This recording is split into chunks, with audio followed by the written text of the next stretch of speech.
basically climate change impact in southwestern US. And we don't look at it at a regional scale, but we pose the question at a local scale. Why is that interesting? Because there are quite a lot of existing conflicts, water allocation conflicts at a local scale, and we set out to sort of ask ourselves, is it eventually going to intensify? Do we have to be very worried about these sort of local scale impacts, or is it going to be most likely like at the Grand Basin scale, where maybe one impact offsets another one in another region in the Grand Basin scale? So we don't know.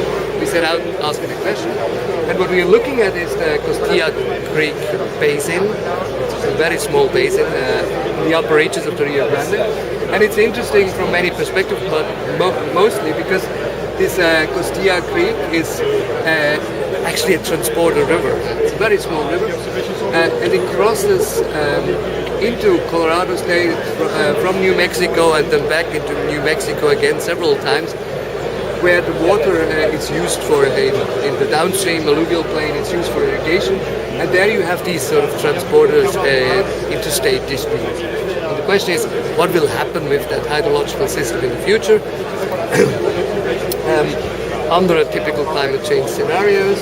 And so what we did was, what we always like to do is sort of an integrated, coupled modeling approach to better understand the forcing side and then the response side of the environmental system, the hydrological system. And what we did here, maybe you can zoom in on that, is sort of link a statistical downscaling component to a rainfall runoff model of the Costilla Creek system, and then coupled that to a management optimization component where we do some optimization of the allocation under climate uncertainty. Okay? So, first of all, we looked at the climate component here. The climate component, what do the GCMs tell us? And if you look at the GCM output for the region 35 north to 45 north and 100 west to 110 west, this is wrong, it should be a north, you see that there is going to be quite a pronounced increase in average temperature to be expected, with a mean increase of almost 2 degrees Celsius over the next 30 or per 30 years time period. Okay, so that's like a 0.6 degree increase per decade of average temperatures, and that is obviously going to impact the amount of snow stored, or water stored as snow in the upstream, because this is an entirely snow melt driven little tiny point catchment. Okay? So whenever you have winter precipitation, the precipitation falls as snow, and then as temperatures increase into the summer season, spring, summer season, you have the runoff generated from snow melt. That's basically the mechanism here. And if temperatures increase, this will impact obviously the seasonality of the snow. So that's the climate component here.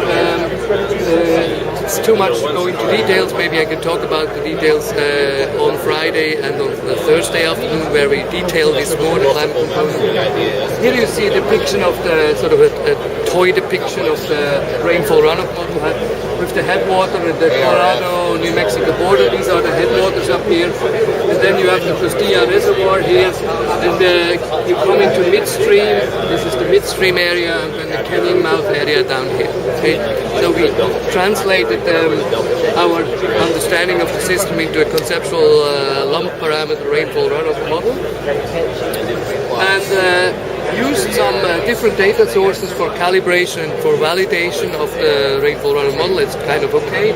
If you look at the hydrological model performance, you see that this is sort of simulated versus observed runoff, and you see it sort of, we capture the basic physical features of the system. Okay? We don't get the peak flows that well, but that's sort of always the same problems in these kind of modeling. What we also see is that we will have an early runoff in the season, shifted from late spring, early summer to early spring, to the early spring runoff regime. So is this now a question? If you think of, I mean, these guys, they need irrigation water in a timely manner in the downstream if they were then to continue to irrigate the agricultural activity there. And it's partly a problem. Why is that so? Because only part of the catchment has some man-made storage. Okay, so roughly 40% of the total runoff is generated in that basin here, which can be regulated. So even if you have early runoff here, pre-irrigation season runoff here, you can store intermittently the water and then release it later when it's really needed in the downstream. So that catchment is safe, or that the contribution to the overall runoff here is safe. But you will have also early runoff in the midstream part and in that part over here. So that is definitely something which has to be looked into in greater detail, because there you don't have sufficient man-made storage that can offset the early runoff. So that's something which adds new management challenges into the system, or for the system. And these new management challenges, they have to be dealt with adequately, maybe with the construction of a new sort of seasonal storage, if they were then to continue the irrigation activity. We also looked at the possibility of optimizing this reservoir performance down here under a climate uncertainty. And if you look carefully, you can actually increase the performance of this seasonal reservoir here considerably when you do a stochastic optimization approach, when you use for decision making the latest sort of input into or maybe output from such a model into then to inform decision making regarding the reservoir operation on a seasonal scale. And you can do better, meaning that you can actually manage the water there is in a let's say wiser, more sound way, given the new challenges that come. But the main point is that there will be no major conflict outbreak because of climate change here. There will be no meltdown of the system. There is ample of time to adapt to the changes, but one should be aware what to expect. And what to expect is really the challenges coming from the changes in the seasonality in that sub-catchment of the upper Rio Grande. Now I got it right there. If you do proper adaptation, yes, it's going to be okay. If you don't do proper adaptation, yes. If you don't do proper adaptation in the way that you will not allow for having the contracts of how to share the water, which are very rigid rules right now, to be renegotiated, then you might have a problem, because the rigid rules that sort of dictate, okay, if the given state of the environment is this, then you release that amount of water.